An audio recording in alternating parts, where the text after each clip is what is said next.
This is Rock Your Mind. My name is Cali Ali. I'm joined by Neo Fresco. What's up? How's it going? It's going good. I'm so excited to be here at Mad Decent LA. This is my first time here. Nice. And I'm excited, and not only am I here to enjoy the music, I get to interview you. Yes. And get to know you.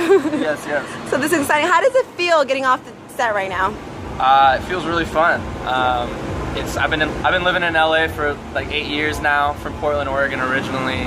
So, you know, although Portland will always be my hometown, this is my city now, and it's awesome to come back and play for the LA crowd always.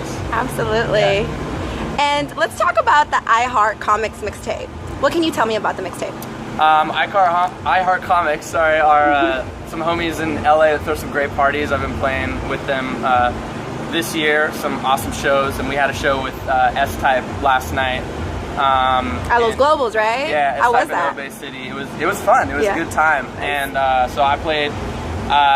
Frankie Chan just asked me to do a mixtape, just a guest tape. So snap. I hadn't made a mix in a while, so I was down to do it. That's so cool. Yeah. How would you describe your mixtape if you have 3 words to describe it? 3 words. Seductive, lighted, and powerful.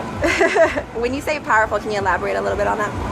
I just really connect a lot with music that just pumps up your adrenaline, you know, gets you feeling like amped up, whether you're, you know, in the gym, working out, or just like trying to psych yourself out and get ready for a test, or like anything that you've got to accomplish in life. I want to bring music to you that's going to let you like really get in the zone and feel confident about whatever it is you're about to do. Definitely. Yeah. Shifty Rhythms is a collective record label, karate dojo of homies that I really just kind of met while I've been living in LA, and who have the same aspirations to make music and DJ.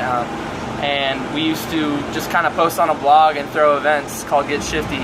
But you know, in the last 3 years, we turned into a fully fledged record label, and we've been putting out some constant releases and mixtapes with you know, people out of here that were part of the core crew, and now branching out to you know, some other places. We have a kid, for instance, from Italy named Mordecai, really dope, like future house producer, and this kid Aya, who's a crazy bass music producer out of Hawaii.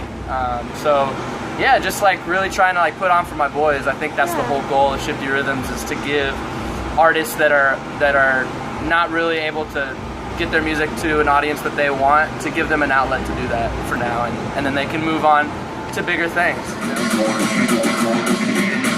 Yeah, it feels good to be back here right now.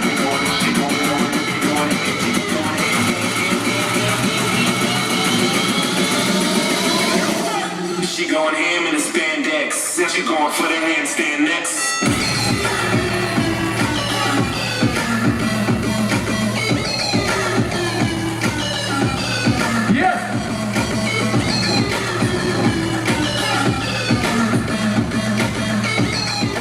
And how would you describe your shows?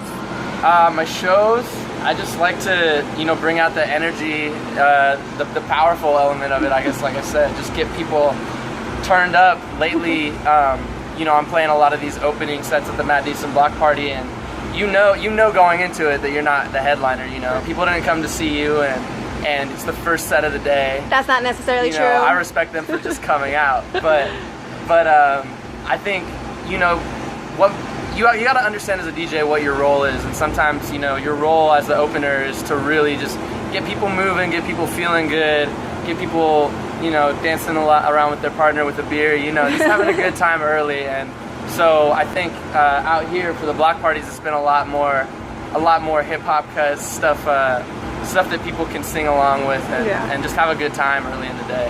Is it pressure for you opening up? It's always pressure. You always want to do your best, and you always you know, you try to have the best set of the day. But I love doing this, and I've done, you know, thousands of DJ sets now, so it's definitely something that I'm conditioned to do, I think, at this point. Absolutely. Just have a good time. Definitely. Is there a pre-show ritual that you do before you go on set? Not necessarily. I usually just try to find, you know, a couple minutes before I go on to be in a corner by myself and just kind of like go inside and get centered, you know, get focused on my body language, how I'm going to present myself walking out, and maybe even what I'm going to say on the mic at the beginning, or if I'm going to say anything at all. It always varies, and you really just got to read the crowd. So I think it's also good at that time for me to sit back and kind of look out in the audience and see, you know, how are people looking right now? What do they look like they're trying to do? You know? Yeah. Is there anything specific that you look out for that kind of gives you kind of hint where to go?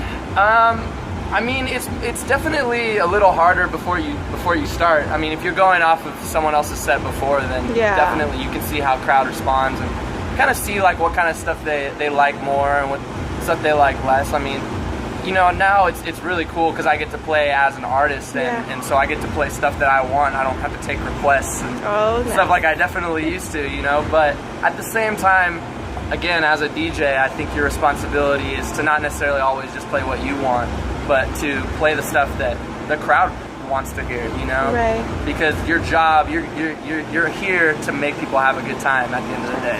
That's your job, so.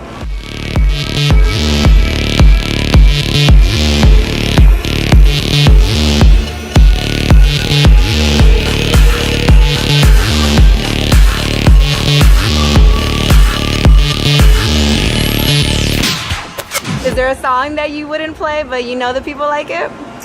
Or you don't want to give that out? Is that a secret? Well, let me try and think. I've been doing I've been lucky to like have not had to like go into any Taylor Swift, Katy Perry recently, but actually, I don't even know if I should be saying that. We'll bleep that out. We'll bleep that out. No, I mean, you know, sometimes you gotta drop some of the lady jams. For the girls. Exactly. They like to hear that. Do you have a favorite song that you like to play live, and why? Man, I mean, right now one of the biggest jams for sure is A.G. Cook's "Beautiful." It's the Rusty remix though. Ooh. It goes off. Yes. Rusty's the shit. Rusty is amazing live. Yes, shout out to Rusty.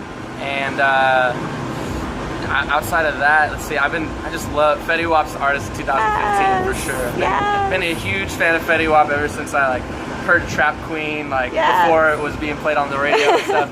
I've kind of graduated from playing Trap Queen, now kind of more onto some of the newer jams, but I love Fetty Wap. Are you gonna check him out at the Observatory? He has a show coming up. I want to try and get there. Yeah, I heard his shows are lit. That's awesome. Well, when you're not DJing and you're not making music, is there any other passions you pursue?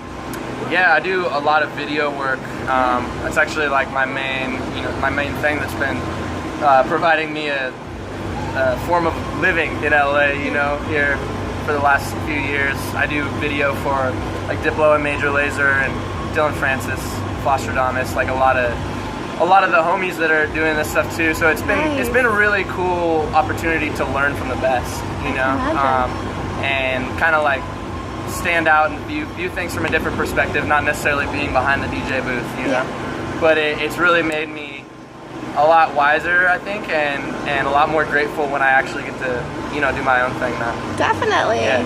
That's amazing. Well, you have a great journey, and I'm pretty sure your future is going to be massive. It's already massive, and it's going to be greater. What was the best advice you got when you were starting your dreams? And it just kept you going, and you always just keep reminding yourself. Man, I don't know. I don't know if it was a specific line of advice, but, you know, my parents always encouraged me to just be passionate about something, and they didn't really say anything, but they showed me that they always supported anything I did. And I was always into like more like artistic things, not necessarily like math and science or like your normal route.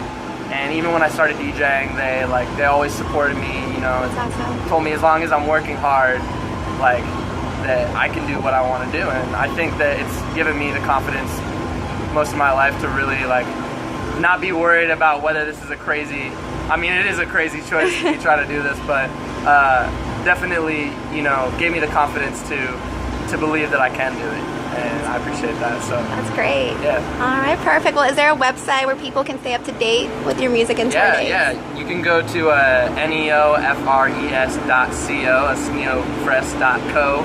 And that will take you to my SoundCloud where you can hear all my stuff that I want you to hear. And then you can also check out shiftyrhythms.com to hear all my boys and hear what we're all about. Definitely. Yeah. Well, thank you so much for your time. I appreciate it. Thank you for being a part of Rock Your Mind. My name is Cali Alley. Till next time.